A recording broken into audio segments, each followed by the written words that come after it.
Üks eksami harjutustest on sõiduki ringi keeramine piiratud alal. Lähme siis vaatame ja proovime sellega läbi teha. Kui eksamineerija palub teil seejärel seisma jääda, et harjutusega pihta hakata, ehk siis piiratud alal ringi keeramine. Kõigepealt paned suuna sisse, vaatad paremasse peeglisse ja jääd paremal pool tee ääres seisma.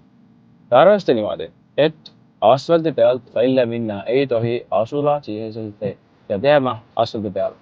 Nii, ja jätad ka suunatule sisse. Harjutus näeb välja siis selline, et paned suunatule vasakule sisse, vaatad enda ümbrusse, et kedagi kuskilt ei tuleks ja oleks ohutu.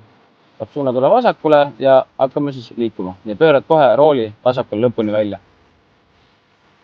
Nii, ja niimoodi, et esiratas asfaldi pealt välja ei läheks.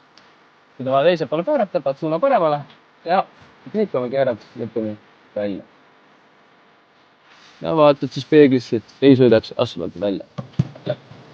Suuna jälle teise poole sisse. Ja nii.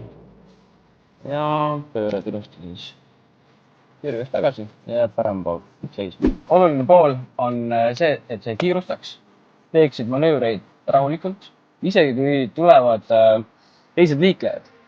Jah, pinge on sees, aga proovi ikkagi säilitada rahu ja küll see harjutus sul välja tuleb.